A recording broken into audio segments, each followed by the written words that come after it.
Ce jour dédié pour l'élévation de l'âme de Aaron Ben Dada et Nissim Zichron Livracha de mémoire bénie. Ok, dans le cadre de notre rubrique, les joies de la paracha, paracha de Korach. Une histoire absolument invraisemblable, et pourtant réelle, et qui pour nous une très très très grande leçon. Très très grande leçon, parce que c'est presque du quotidien. Chez beaucoup de gens, plus les hommes que les femmes. Korach était un homme d'une dimension, on peut dire peut-être le troisième plus grand homme du peuple d'Israël. Moshe, Aaron et Korach. Plus, je m'excuse, le Midrash dit que Aaron et Korach étaient à égalité. Au niveau de Torah? Au niveau tout, de sainteté, de Torah, de tout. Quand ils faisaient le service sacerdotal, alors un des deux il égorgeait, recevait le sang, et c'est le deuxième qui lançait, ou vice-versa, à même niveau. C'est des Kohanim?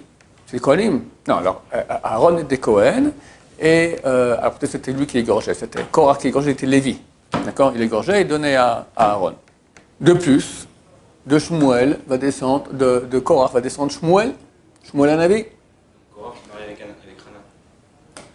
Rana. Non. Descendre, on parle Shmuel, c'est 400, c'est plus. Shmuel. Voilà, si celui-là, le Shmuel qui est. Shmuel, c'est 400 ans plus tard. D'accord? 420 ans plus tard environ. Voilà, est né Shmuel. C'est un de ses descendants. Et Shmuel, c'est marqué qu'il équivalait à Moshe et Aaron les deux réunis. Donc lui, il dit, de plus il y avait Roi HaKodesh. Il a vu que de lui sortaient 24 familles de Lévites qui prophétisaient en Roi HaKodesh. 24 familles, des familles, c'est des milliers de personnes, d'accord? 24 Mishmarot, c'est des gardes de Lévim. Il y avait 24 gardes au temple. Chaque semaine, il y avait une autre garde qui venait. Tous descendaient de Korach. Il dit, je suis un pote, je suis quelqu'un, d'accord? Il est vraiment quelqu'un. Comment il tombe dans le panneau? Mais quel panneau? Il a dit sur Moshe que Moshe a inventé des lois. Nous tous, on a entendu Dieu dire les 2 premiers commandements. Les autres, c'est Moshe qui a inventé. Et il a inventé des tas de lois. Et il veut pour lui le kavod, lui et son frère. De qui on parle? Moshe Rabbeinu t'a sorti d'Égypte, il t'a amené la main, il t'a ouvert la mer, il est monté Dieu l'a appelé monter au ciel 3 fois 40 jours sans manger et boire. Mais il faut être complètement taré pour faire un truc pareil. On ne parle pas d'un falah, d'un paysan, on parle de Korach. Comment il tombe dans le panneau comme ça?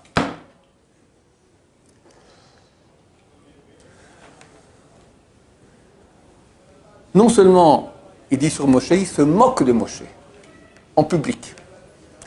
Il a fait sa campagne de dire votez pour moi. Il y avait après tout à coup eu 2 clans, voilà. Il a pris avec lui 250 Raché Sanhedréot et des têtes du Sanhédrin, les plus grands hommes du peuple d'Israël.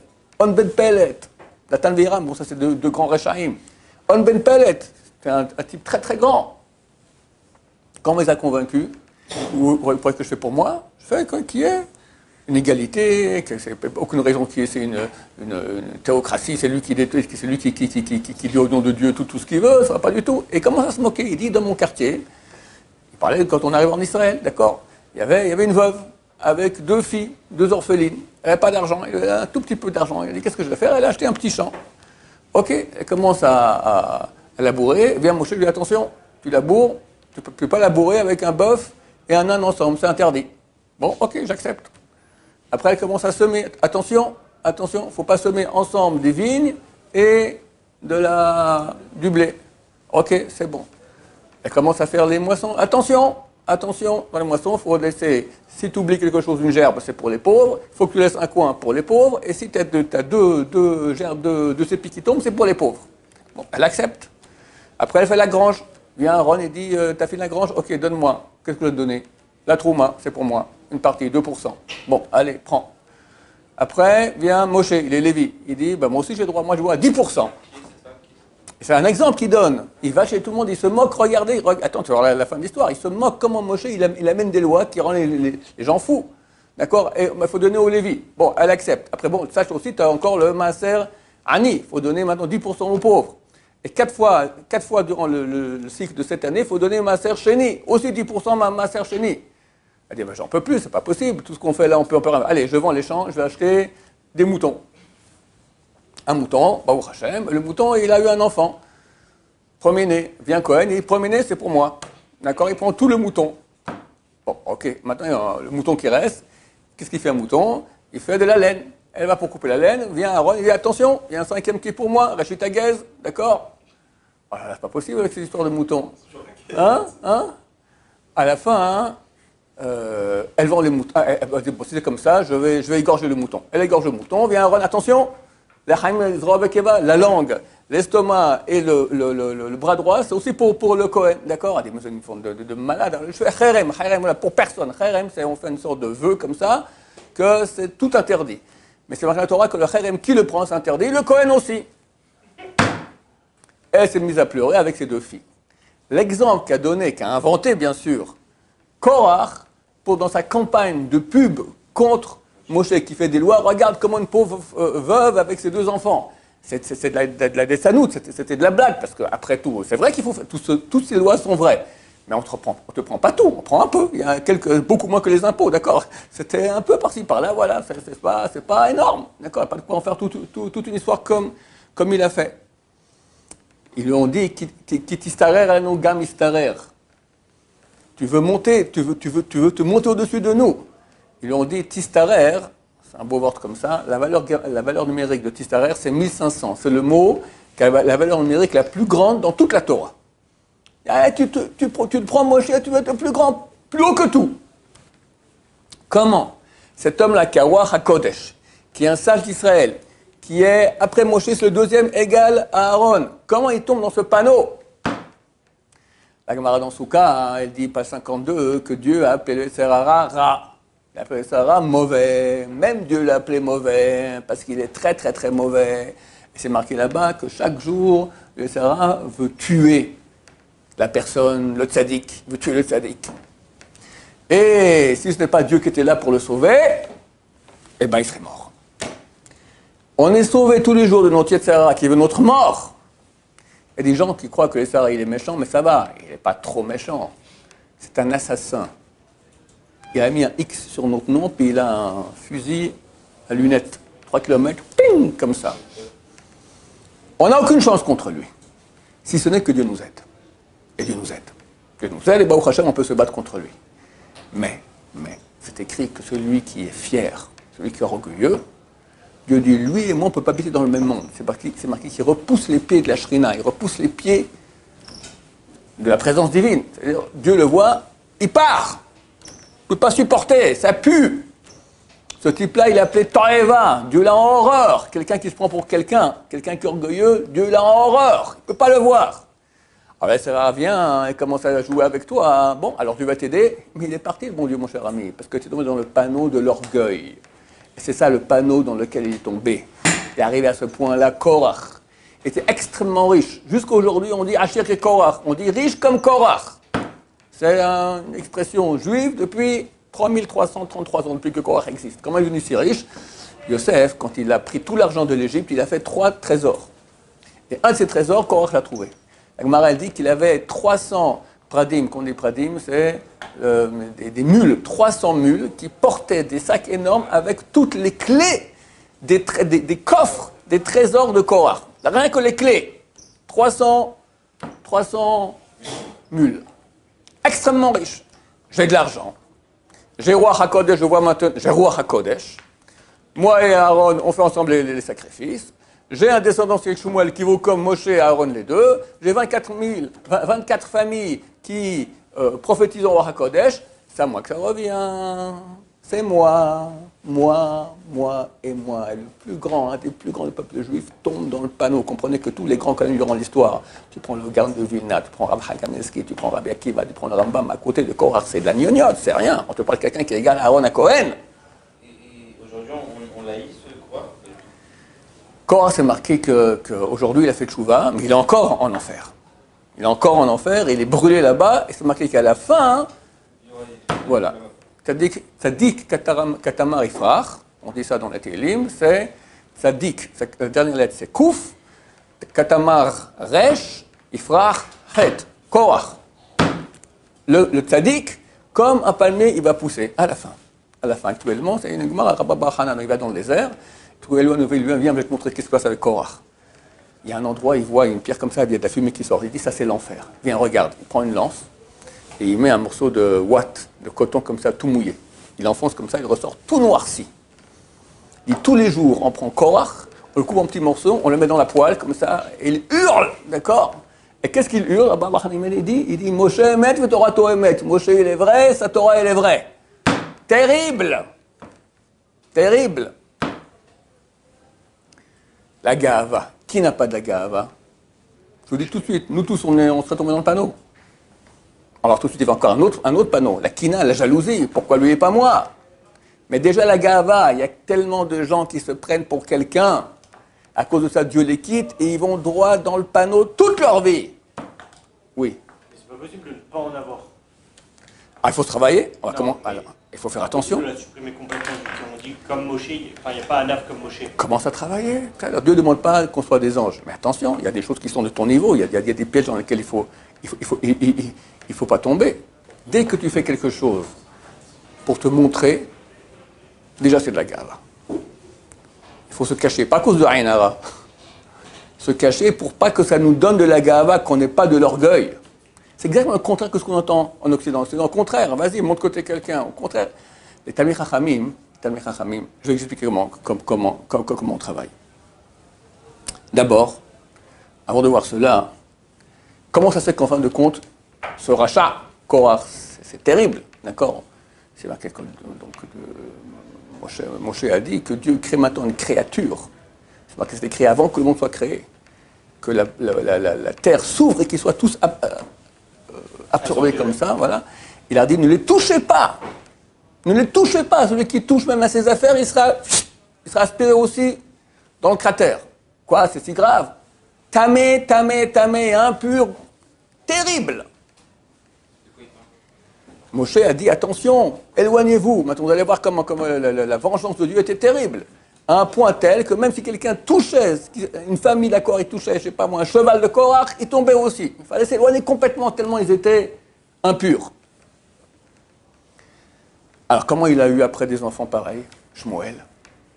24 familles qui prophétisent au HaKodesh, c'est pas possible. T'as un parent comme ça tordu, tu sors tordu. Bon, on a un principe. Voilà, Maradi aussi avec, dans le Megillah, je me souviens bien, Haman, les arrière-petits-enfants de Haman, enseignent la Torah à Bnei Brak. Haman, tu prends Hitler, il est moins fort que Haman. Haman, c'est tout le peuple juif en un jour, plus personne. Pire que tout. Alors pourquoi? Il faut un mérite pour avoir des descendants qui sont convertis, qui enseignent la Torah à Bnei Brak. Il y a 2000 ans, pas Bnei Brak d'aujourd'hui, d'accord? Comment Haman a un mérite pareil? Et bien, Chazal dit très simplement. Lorsque Assuérus a sorti la bague, elle a donné à Haman, elle lui a dit, tiens, prends, fais de ce peuple ce que tu veux. Et Haman dit, ok, c'est très bien, on va tous les zigouiller. Et les Juifs ont été au courant, ils ont fait une tchouva d'enfer que toute leur histoire, ils n'ont pas fait. Grâce à lui, on a fait tchouva. Et grâce à lui, on a fait tchouva. Alors Haman est en enfer, et on ne sortira pas, mais il a un mérite. Que grâce à lui, de façon indirecte, quand même, il y a eu tchouva. Par le fait que Korach s'est opposé comme ça à Moshe. Et il y a eu une réaction tellement grave que Dieu a créé une création qu'il n'y a jamais eu. Et que même celui qui touchait le cheval de Korach ou un truc qui appartenait à Korach, il était aspiré dans le trou, ça fait un tellement grand kiddush Hashem qu'il a eu droit à Korach à une descendance. Lui, il est en enfer, comme je l'ai dit, jusqu'à la fin. Il remontera comme un palmier, comme un tzaddik. À la fin, très bientôt, dans Hashem, dans quelques semaines, grand maximum. En attendant, il est en enfer. Mais les descendants qu'il a eus, oui, parce que grâce à lui, il y a un kiddush Hashem, une sanctification du nom de Dieu extraordinaire. Maintenant, comment faire pour ne pas tomber dans le panneau? Il y a deux panneaux. Le premier, c'est la gava, l'orgueil. Regardez, pour nous, c'est pas trop dur de tomber dans l'orgueil, parce qu'on est des nuls. Une fois, le frère de Rabbi Sanamacho, il m'a dit, pour quelqu'un qui est nul, c'est facile d'être humble. Pour quelqu'un qui connaît toute la Torah, lui connaissait toute la Torah. Mais c'est beaucoup plus dur. Quelqu'un, il sait qu'il vaut quelque chose. C'est beaucoup plus dur. Mais nous, c'est rien. Une fois, quelqu'un est venu voir le Stipler. Il lui a dit qu'il faut d'arabe, je suis poursuivi par le Yesera de Gahava. Alors, le Stipler lui dit, Uksin. Il dit, pardon? Uksin. Qu'est-ce que c'est? Quoi, tu sais pas c'est quoi Uksin? C'est une des masertotes du chasse. Un des traités de la Mishnah. D'accord? Tu connais? Non, je ne connais pas. Chaque enfant, il sait que ça existe, Uksin. Très peu de gens ont étudié parce que Uksin, qu'est-ce que c'est? C'est les lois de pureté et d'impureté des tiges, t'as une pomme, t'as une petite tige comme ça. Est-ce que quand la pomme elle est impure, est-ce que la tige aussi ou non? T'as un traité entier là-dessus. Ouais, c'est une maseret de la Mishnah. La Mishnah, il y a 60 masertot dans la Mishnah, et voilà. D'accord? Dans tout Matara. Alors de quoi tu es orgueilleux? Je ne sais même pas ce que ça veut dire le mot Uktin. Moi, je vous dis même moi-même, d'accord? Bah, des fois, les gens me font du kavod. Il y a des gens croient, parce que je sais bien parler, que je suis quelqu'un. Je suis un nul. Je vous dis, quand ma chère viendra, vous serez tous très très étonnés à quel point je suis nul. Et je ne dis pas ça pour faire le humble, d'accord? Voilà, t'as vu, en plus, le Rav, il est humble, hein, d'accord? Alors, comment je fais quand je laisse faire qui m'attaque? Comme c'est Chavetz Chaim aussi. Chavetz Chaim, il regardait la Gemara, il regardait, t'as vu? Je sais rien. Chavetz Chaim, il disait ça, mais il savait tout. Moi, je peux vous dire vraiment, je pense qu'il n'y a pas une page de Gemara que je peux vous citer maintenant par cœur. D'accord? Et chacun de nous, comme ça. De quoi on a à être orgueilleux? C'est la honte. Mashiach, il vient demander, dis-moi, qu'est-ce que tu sais en Torah? Qu'est-ce qu'on sait? On ne sait rien. On est vraiment des nuls de rien du tout. Alors, de quoi on va commencer à être orgueilleux? Une fois, un grand riche qui est venu voir le Rav Steinman avec sa femme. Et il avait une très belle voiture, je ne sais pas moi, une Ross, une limousine, donne-moi le nom de la voiture aujourd'hui, la Porsche, d'accord, je ne sais pas, d'accord, ok. Et il voulait acheter une deuxième voiture. Et sa femme, elle avait peur du Ayin Hara. Alors les deux sont venus au Rav Steinman. Est-ce qu'on achète une deuxième Porsche ou pas? D'accord? Alors le Rav Steinman lui a dit, tu connais une Masechet par cœur de Gemara? Il dit non. Tu connais un chapitre de Gemara par cœur? Il dit non. Tu connais une page de Gemara par cœur? Non. Tu connais une Mishnah par cœur? Non. Madame, vous pouvez acheter autant de Porsche que vous voulez. Euro Kainara, vous êtes des nuls en deux mots, d'accord? Vous êtes des nuls. Ça, c'est la vraie vue d'un sage d'Israël. Les Talmid Chachamim sont comparés par Chazal dans Shir Hashirim, Eshkolot. Eshkolot, c'est des grappes de raisin. Où est le rapport? La grappe de raisin, plus elle grandit, plus qu'est-ce qui se passe? Elle baisse. La vigne, ce n'est pas un arbre qui est solide, la branche de la vigne. Elle est assez fine. Plus la grappe, elle grandit, plus elle baisse. Un Talmid Chacham, plus il grandit, plus il sait de Torah, il commence à comprendre qu'il devient quelqu'un de grand, il doit plus encore s'abaisser. Et tous les grands de Torah qu'on a vus, c'était des gens qui savaient à quel point ils n'avaient rien. Et la raison, elle est très très simple. Maintenant, le truc, il est très simple. Donc, non seulement on est des nuls, mais même si tu n'es pas un nul, ok, tu connais toute ta Torah. Torah de Yosef avec. Hein? Chamovadia. Chamovadia, quand il était jeune encore, mon grand-père était très riche à Jérusalem. Il habitait Jérusalem, mon grand-père. Il était très riche. Alors, de temps en temps, il venait de Porat Yosef pour lui demander de l'argent. Ils amenaient un des élèves qu'ils avaient là-bas, le Rav Yosef. Il n'était pas encore le Rav Yosef. Alors, il disait à mon grand-père, tiens, prends. Quel traité que tu veux du Talmud, dis la page que tu veux. Ah, il dit Sanhedrin 42. Il commence. Allez, Zachim 38. Ouais. Aujourd'hui, il y a quand même le Zohar. Ouais, bien sûr. Chamo va les connaître aussi. Le Stapler, c'est énorme. Le Yanouka aussi, voilà. Il y a des grands. Ils connaissent tout. Alors, qu'est-ce qu'ils doivent faire, ces gens-là? Ils doivent s'abaisser beaucoup. Alors, nous, on est des nuls. Eux, ce sont des grands. Comment ils font pour s'abaisser? Et nous, on a une qualité. D'accord? Allez, t'as de l'argent. Qu'est-ce que j'en sais? T'es aimé par les gens, t'es sympathique, t'as un bon sens du monde. Qu'est-ce que j'en sais? N'importe quoi. Comprends une chose qui est tellement simple et tellement vraie. Tout ce qu'on a reçu, que tu sois un sage d'Israël, que tu sois un millionnaire, que tu sois un acteur, que tu sois n'importe quoi, tu as tout reçu d'Hachem. C'est Hachem qui t'a donné. De quoi tu te vantes? Hachem t'a donné. Dis merci. Mais toi, moi je. Ça c'est faux. Et c'est ça le panneau. Korach, il a vu moi je. Shmuel, moi je. 24 familles de Lévi qui ont Ruach HaKodesh. Moi je. Ma richesse. Moi je. Alors si moi je, j'ai droit. Là est le piège. Il n'y a pas moi je. Il y a Hachem qui m'a donné. Et plus il te donne, plus tu dois être reconnaissant à Hachem. Plus tu te sens honteux. Tu m'as donné Hachem, mais pourquoi en quoi je mérite? Je suis un nul. Plus tu reçois. Pourquoi Moshe Rabbeinu est le plus humble de tous les hommes? Ah, c'est le plus grand. Ben exactement pour ça. Parce qu'il a tellement reçu d'Hachem la prophétie, la sortie d'Égypte, les miracles, être avec Dieu 3 fois 40 jours au Mont Sinaï. Tous ces cadeaux-là, lui comprend, j'ai rien fait pour. Je suis rien, de rien, de rien, de rien. Plus la grappe elle est grande, plus elle baisse, elle baisse, elle baisse. Il comprend qu'il n'a rien du tout et qu'il est redevable à Hachem. Ça, c'est contre l'orgueil. Deuxième piège dans lequel il est tombé, il y a 3 grands Yetzirah. Hakina, Hata'ava, Vakavod. Chazal dit en Pirkei Avot, la jalousie, l'envie et le kavod sortent la personne du monde. Ça sort de son monde. Il rentre dans un truc imaginatif, quand on lui doit des trucs, etc. comme ça. Il est plus dans la réalité. Le deuxième qui a touché Korah, c'est la kina, la jalousie. La jalousie, c'est un truc terrible. Ça rend le type complètement maboule. Maboule. Regardez à quel point nous sommes touchés par cela. Allez, prenons un exemple. Le papa, il rentre à la maison, il a 2 enfants. À un, il donne un chocolat, à l'autre, il ne donne pas le chocolat. Réaction de l'autre. Pourquoi lui et pas moi? Mais il peut pendant une semaine être par terre en pleurant. Pourquoi lui et pas moi? Chacun de nous, quand on va voir que quelqu'un d'autre a reçu quelque chose et pas nous, ça saute. Kick! Pourquoi lui et pas moi?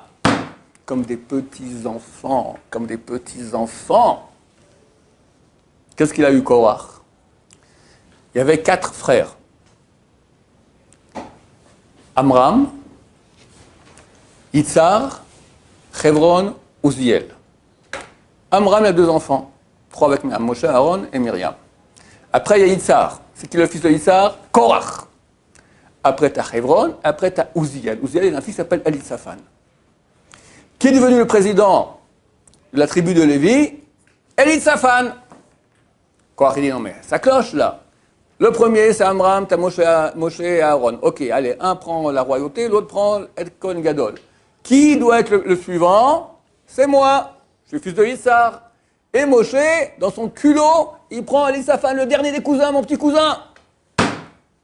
Pourquoi lui et pas moi? Pourquoi lui est comme un petit morceau de chocolat que l'autre a reçu et pas toi? Vous direz, non mais c'est dur, c'est vrai, pourquoi le papa il donne un et pas à l'autre? Alors il faut faire un grand travail, de savoir que Dieu est juste, il fait exactement ce qu'il fait, et c'est juste. Il y a une Gemara qu'il faut apprendre par cœur. Je vous dis, quand moi j'ai des épreuves de jalousie, je répète ça, ça me fait beaucoup de bien. C'est une Gemara traitée, Sanhedrin, page 38. En ton nom, on t'appellera. À ta place, on t'asseira. Ce que tu dois recevoir, tu recevras. Et une royauté ne touche pas à une autre royauté d'un cheveu. Chacun est roi sur lui-même, sur sa famille, les choses qu'il a, tous les biens qu'il a. C'est lui le roi, c'est lui le patron de lui-même. D'accord? En ton nom, on t'appellera. 38 Sanhedrin en bas de la page, et suite en haut de la page. Aleph et Bet. En ton nom, on t'appellera. Personne ne peut te voler 1 millimètre de kavod qui te revient. À ta place, on t'asseyera. Personne ne te peut voler 1 millimètre de ton siège, la place que tu as sociale. Tout ce que tu dois recevoir, tu recevras. Personne ne te prend pas 1 millimètre de ce que tu dois recevoir. Et une royauté ne touche pas à une autre d'1 millimètre. On ne peut rien te prendre. Toi, tu peux pas en prendre à l'autre. Chacun, il a un autre compte. On n'a rien à voir avec l'autre. Je ne suis pas en comparaison. Il n'y a pas de comparaison.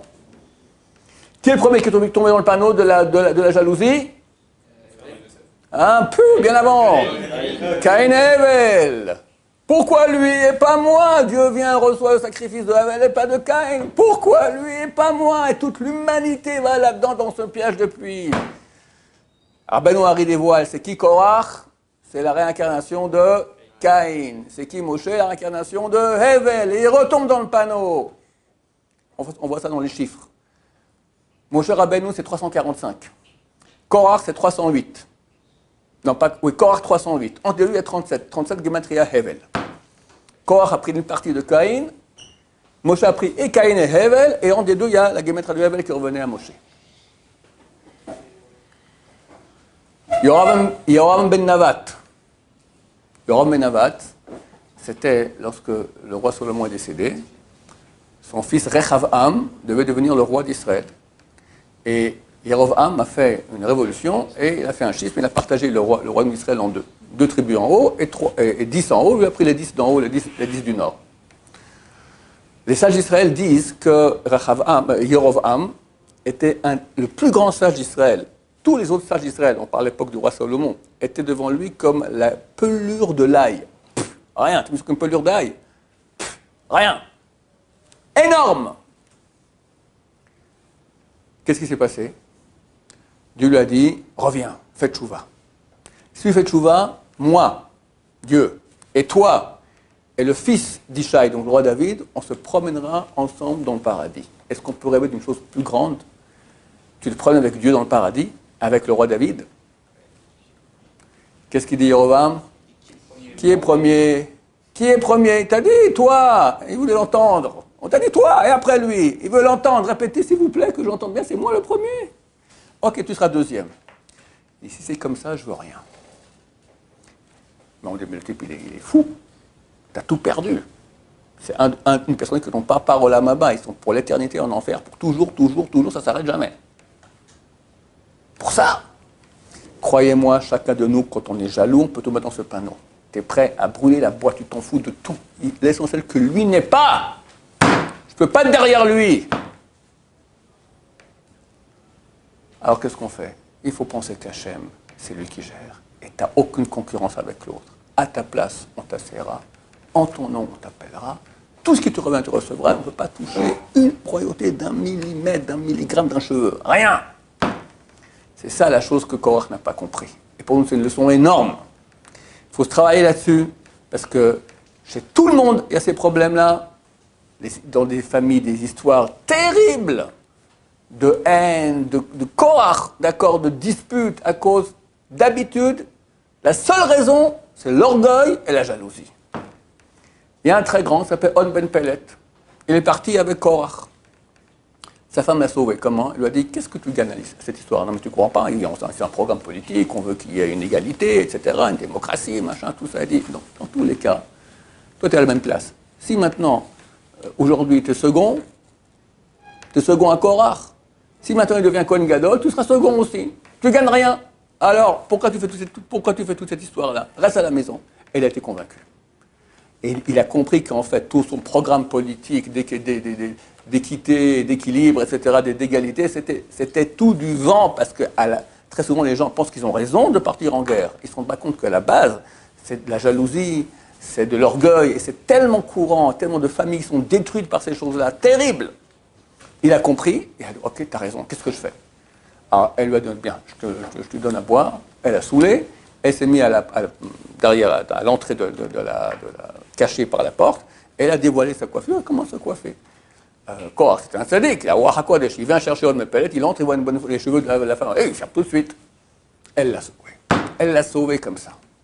Il a compris qu'il n'avait rien à gagner, alors il avait tout comment dire, le stimuli, la raison qui le poussait tellement fort à soi-disant égalité, à faire la guerre, il a compris qu'en fait c'était du vent.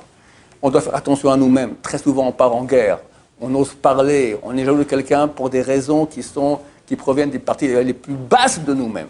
Et on perd tout à cause de ça. Qu'est-ce qu'il a perdu Korah? C'est une chose de plus bête que ça. Qu'est-ce qu'il a perdu Caïn? Qu'est-ce qu'il a perdu Yerovam ben Navat? Ils sont tombés dans un piège des petits-enfants. Pourquoi lui et pas moi? Alors nous, on va tomber dans ce piège. C'est très dur de ne pas tomber dans ce piège, mais il faut se battre, on peut y arriver. Baruch Adonai, l'olam, amen, amen.